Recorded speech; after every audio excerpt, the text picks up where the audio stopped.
بسم اللہ الرحمن الرحیم۔ کعبے سے بالکل اوپر ہے بیت المعمور، جہاں فرشتے سجدہ کرتے ہیں۔ بیت المعمور فرشتوں کا قبلہ ہے، ہمارا قبلہ خانہ کعبہ ہے۔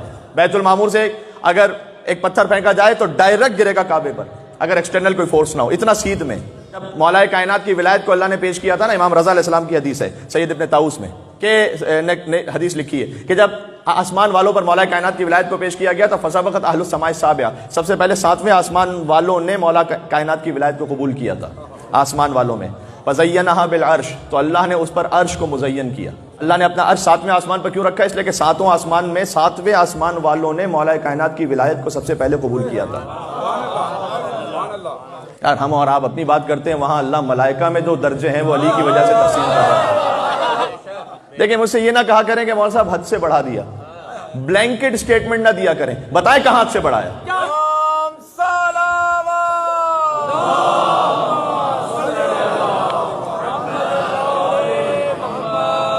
ایک بلینکٹ سٹیٹمنٹ دے کے نہ گزر جایا کریں، بتائیں، مورد بتلائیں، اور پھر مجھ سے حدیث پوچھ لیں۔ اچھا مولانا صاحب یہ تو ہم نے پہلی مرتبہ سنا ہے، تو اس میں میرا قصور ہے کیا؟ یہ تو اچھی بات ہے کہ جو نہیں سناتا وہ سنا رہا ہوں، یہ سناتا رہا ہوں جو سنی سنائی ہے، یا کچھ نیا بھی سننا ہے۔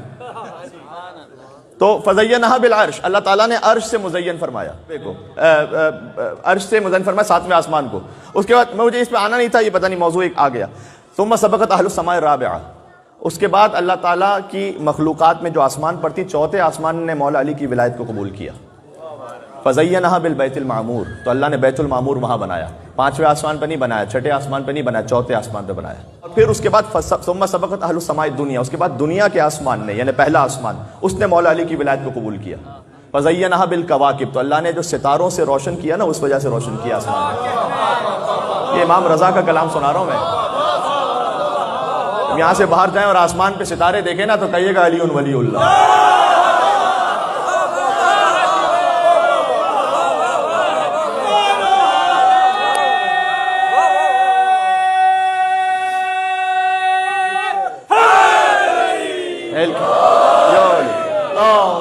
صلی علی محمد و آل محمد۔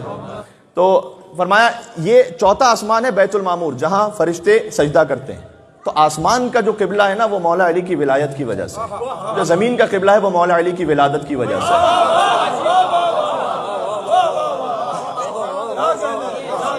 اب واضح ہو رہی ہے، اِنَّا أَوَّلَ بَيْتٍ وُضِعَ لِلنَّاسِ لَلَّذِي بِبَكَّةَ مُبَارَكًا وَهُدًى لِلْعَالَمِينَ۔ خاطر ہے کہ اللہ سبحانہ وتعالیٰ نے مولا علی کو وہ علم عطا کیا جس میں خطا کی گنجائش نہیں تھی، تاکہ جب لوگ علی ابن ابی طالب کے پاس آئیں تو کوئی خطا کا امکان نہ رہے۔ ایبسولوٹ معصوم علی ابن ابی طالب، جہاں ذرہ برابر بھی خطا کا امکان نہیں، باطل کا گزر نہیں ہے۔